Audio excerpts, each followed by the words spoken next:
Factor affecting enzyme action, जैसे कि 4 factor होते हैं: temperature, pH, substrate concentration and enzyme concentration.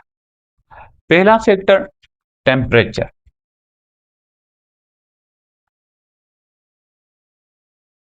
Temperature का मतलब हीट। तो हीट का मतलब ये काइनेटिक एनर्जी। याद रखें कि कोई भी केमिकल रिएक्शन जो होता है वो किस पे के बेस पे होता है? एनर्जी के बेस पे। मीन्स उसे एनर्जी चाहिए, और वो एनर्जी क्या होती है? Heat energy.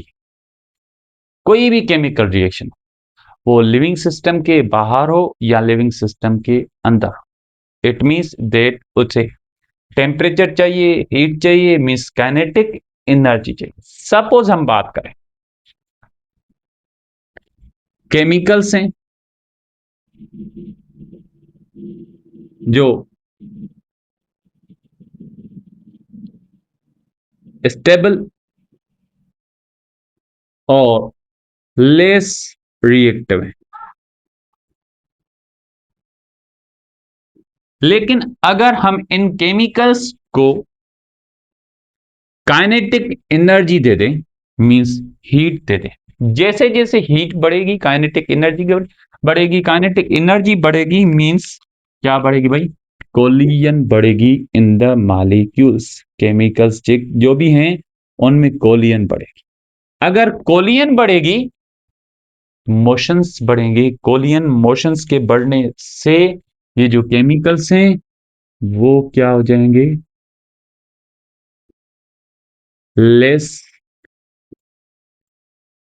Stable and more reactive.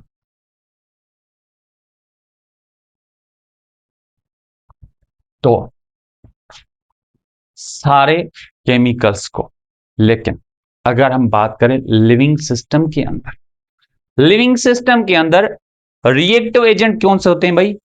जो रिएक्शंस करवाते हैं उसे हम कहते हैं एंजाइम्स। एंजाइम को भी रिएक्शन चलाने के लिए एनर्जी चाहिए। देखें कैसे एंजाइम कैसे रिएक्ट करता है। सर एंजाइम रिएक्ट करता है जब एंजाइम बाइंड होता है किसके साथ? सबस्ट्रेट के साथ। मींस बनेगा क्या? Enzyme substrate complex. दूसरी बात ये कि रिएक्शन होता किसका है? सर रिएक्शन होता है सबस्ट्रेट का।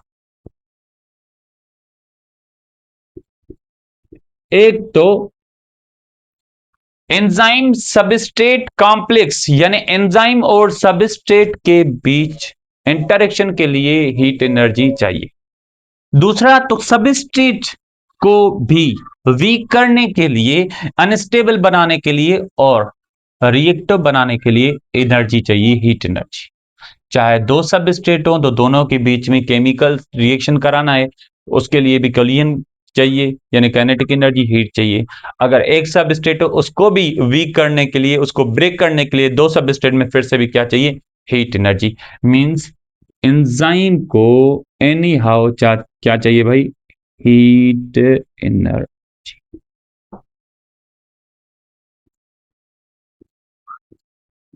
और ऐसी एनर्जी जो कि एक्सटर्नल एनर्जी हो एंजाइम के रिएक्शंस के लिए, उसे हम कहेंगे एनर्जी ऑफ एक्टिवेशन।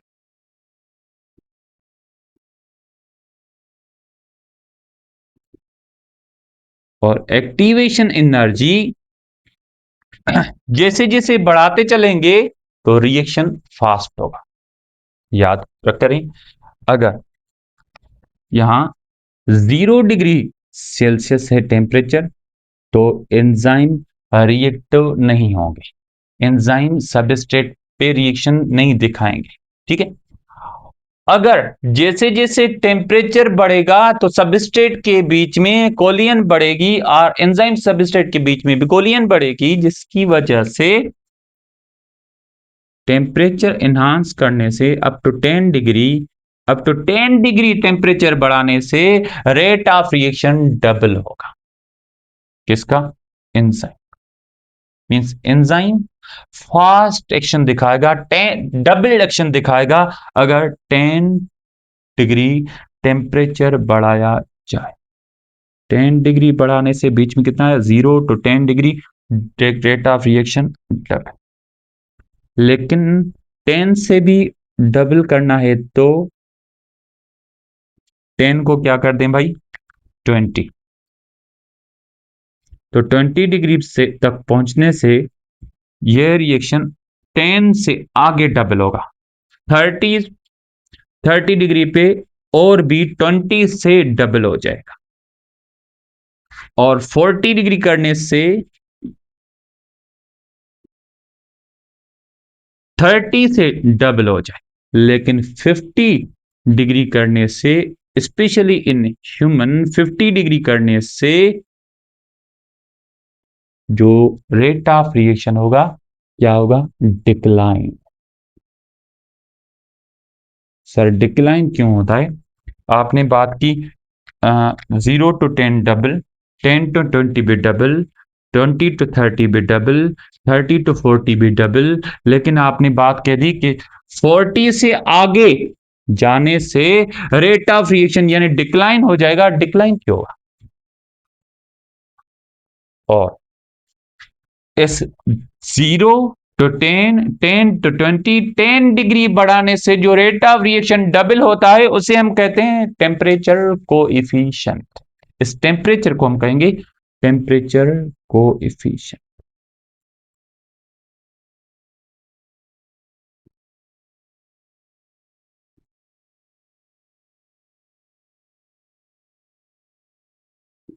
लेकिन हमें यह भी याद होना चाहिए कि enzymes are enzymes are protein in nature.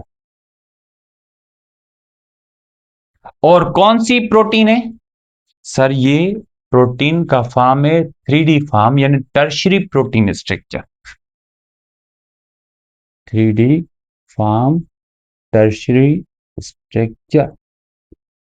और याद होना चाहिए कि टर्शरी स्ट्रक्चर में डिफरेंट बॉन्ड्स होते हैं, जैसे chemical bond, disulphide bond, peptide bond and ionic bond, and ज्यादा रेशो होता है इसमें हाइड्रोजन बॉन्डिंग का।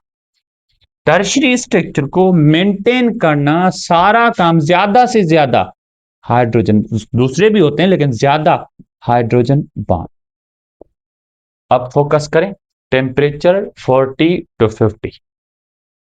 इसका मतलब ये कि hydrogen bonds are sensitive to temperature. अगर टेम्परेचर ज्यादा बढ़ाया जाएगा तो जो स्ट्रक्चर है एंजाइम की उसकी हाइड्रोजन बॉन्डिंग डिस्टर्ब होगी। तो हाइड्रोजन बॉन्डिंग जब डिस्टर्ब होगी,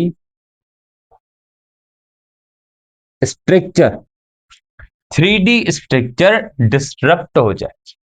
अगर 3D स्ट्रक्चर डिस्टर्ब हो जाए तो एंजाइम ही नहीं रहेगा। एंजाइम नहीं रहेगा तो रिएक्शन कौन करेगा? रिएक्शन नहीं होगा, रेट ऑफ रिएक्शन डाउन होगा। हम इसको ग्राफिकली समझने की कोशिश करते हैं, जैसे कि यह ग्राफिकल रिप्रेजेंटेशन है एंजाइम एक्शन और टेम्परेचर के वजह से। ये हम टेम्परेचर बढ़ा रहे हैं इस लाइन में 0 डिग्री,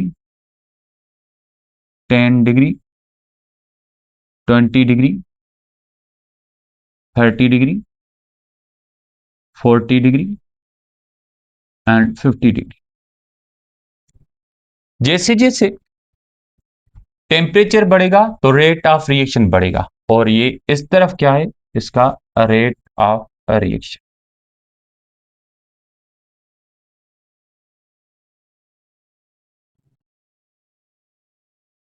टेम्परेचर। तो हमने क्या कहा कि भाई 0 से 10 की तरफ चाहे रेट ऑफ रिएक्शन डबल होगा, डबल रेट ऑफ। 10 से 20 रेट ऑफ रिएक्शन डबल, 20 से 30 rate of reaction double, 30 to 40 rate of reaction double. लेकिन 40 से आगे जाएंगे तो यही रेट ऑफ रिएक्शन क्या होगा, डिक्लाइन होगा। अब पॉइंट को फोकस करेंगे, क्या हो रहा है सर, जैसे जैसे हमने टेम्परेचर बढ़ाया, टेम्परेचर बढ़ाने से एंजाइम और सबस्ट्रेट मींस स्पेशली सबस्ट्रेट के अंदर कोलियंस बढ़ी, लेकिन up to this rate of reaction क्या रहेगा, हाईएस्ट। इस पॉइंट पे रेट ऑफ रिएक्शन हाई रहेगा। इससे पीछे देखें, एंजाइम की स्ट्रक्चर स्टेबल है, एंजाइम स्ट्रक्चर स्टेबल है और रेट ऑफ रिएक्शन फास्ट होगा, होता जाएगा। लेकिन ज्यादा यहां तक बात करें तो यहां हाईएस्ट रेट ऑफ रिएक्शन होगा, हाईएस्ट रेट होगा, और स्ट्रक्चर भी यहां तक क्या रहेगी, स्टेबल रहेगी। अगर 40 से टेम्परेचर बढ़ा दें इसकी बात, तो एंजाइम की स्ट्रक्चर अनस्टेबल हो जाएगी, मींस स्ट्रक्चर ही डीनेचर हो जाएगी। अगर एंजाइम डीनेचर हो जाए तो भाई रिएक्शन कौन करेगा, भले आप टेम्परेचर कितना भी बढ़ा दे, रिएक्शन चलाने के लिए चाहिए तो एंजाइम ना, तो एंजाइम ही डीनेचर हो जाएगा, तो रेट ऑफ रिएक्शन ऑटोमेटिकल क्या होगा, डाउन हो जाएगा। अब यहां तक बात जो हमने कही थी को जनरल बात कही, रिलेटेड जनरल ह्यूमन स्पेशली। अब बात करते हैं दूसरे ऑर्गेनिज्म। ऑर्गेनिज्म का मतलब कि animals and plants, animals and plants के अंदर जो भी एंजाइम होते हैं वो डिफरेंट टेम्परेचर पे एक्ट करते हैं, मीन्स हर एक एंजाइम की जो नेचर होती है वो डिफरेंट होती है। इसलिए स्पेशली प्लांट को हर सीजन में अलग टेम्परेचर चाहिए, डिफरेंट प्लांट को। जैसे कि प्लांट की पहले बात करते चलें, प्लांट में दो टाइप होते हैं, एक होते हैं समर प्लांट्स और दूसरे होते हैं विंटर प्लांट्स।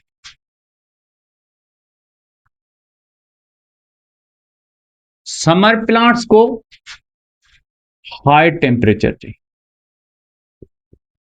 हाई हीट चाहिए, और विंटर को लो हीट चाहिए। इस वजह से समर प्लांट कभी भी विंटर सीजन में ग्रो नहीं करते और विंटर के समर सीजन में ग्रो नहीं करते, क्योंकि उनके एंजाइम टेम्परेचर पे डिपेंड है।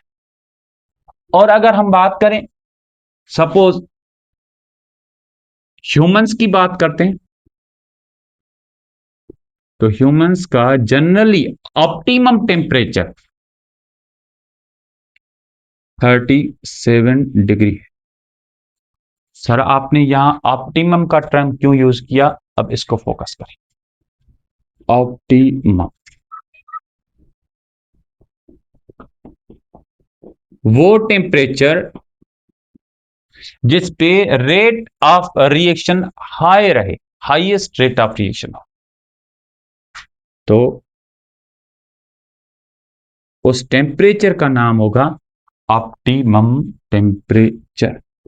लेकिन टेम्परेचर बढ़ाने से रेट ऑफ रिएक्शन क्या होता है, डाउन, मींस स्ट्रक्चर डीनेचर होगी, एंजाइम काम नहीं करेंगे, रेट ऑफ रिएक्शन डाउन होगा।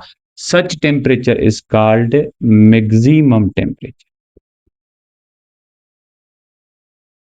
तो मैक्सिमम की क्या डेफिनेशन लिखेंगे, सर ऐसा टेम्परेचर जिस पे रेट डिक्लाइन और इससे लो टेम्परेचर की तरफ जाएं, उसे हम कहेंगे minimum temperature.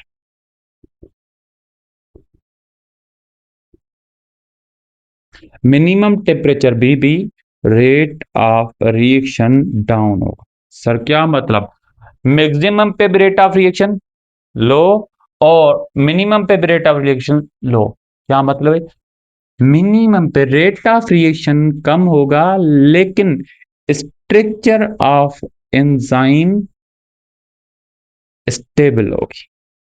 It means that अगर टेम्परेचर फिर से बढ़ाएं तो बढ़ाने से रेट ऑफ रिएक्शन हाई हो सकता है और स्ट्रक्चर स्टेबल की वजह से ये स्ट्रक्चर फिर से काम कर सकती है। लेकिन हाई टेम्परेचर पे टोटली स्ट्रक्चर ही क्या होगी? डीनेचर। अगर स्ट्रक्चर डीनेचर होगी ऑटोमेटिकली रेट ऑफ रिएक्शन क्या होगा? डिक्लाइन। तो समझे कि अगर मिनिमम टेम्परेचर है तो हम बढ़ा के रेट ऑफ रिएक्शन को ऑप्टिमम तक ला सकते हैं, लेकिन मैक्सिमम टेम्परेचर से रिकवरी नहीं होती क्योंकि इसमें एंजाइम डीनेचर के बाद रिकवर नहीं होगा। एंजाइम रिकवर नहीं होगा तो रिएक्शन रिकवर नहीं होगा। अब बात यह कि क्या ह्यूमंस में सारे एंजाइम 37 पे काम करते हैं? ऑप्टिमम टेम्परेचर 37 नहीं, ऑलमोस्ट ज्यादा एंजाइम 37 डिग्री पे काम करते हैं, लेकिन कुछ एंजाइम ऐसे हैं जो लो टेम्परेचर पे काम करते हैं। तो स्पेशली टेस्टिक्यूलर एंजाइम मींस जो टेस्टिस होते हैं उनके अंदर जो एंजाइम होते हैं वो लो टेम्परेचर पे काम करते हैं, 37 से कम टेम्परेचर पे काम करते हैं। टेस्टिक्यूलर कितना कम? Below than 37 near about 2 to 3 degree less than 37। अगर 37 से 2 to 3 डिग्री कम हो तो ये कितना टेम्परेचर होगा? तो टेस्टिक्यूलर एंजाइम का टेम्परेचर हो सकता है near about 34 to 35 degree Celsius. और भी याद रखिए हमारे जो इंटरनल बॉडी के स्ट्रक्चर्स होती हैं, जो इंटरनल स्ट्रक्चर लिवर की बात करें या दूसरे जो इंटेस्टिन जीआईटी ट्रैक्ट है, ये इंटरनल स्ट्रक्चर है, इनके जो भी एंजाइम है वो 37 पे काम करते हैं। सारे एक्सटर्नल जो ना एंजाइम होते हैं, बॉडी के एक्सटर्नल पार्ट के एंजाइम, वो थोड़ा लो टेम्परेचर पे काम करते हैं।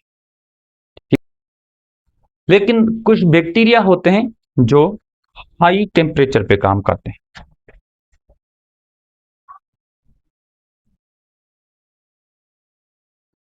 सपोज हम बात करें आर्की बैक्टीरिया की।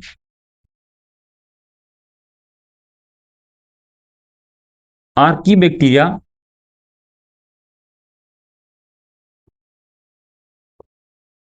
ग्रेटर देन 70 डिग्री काम करते हैं।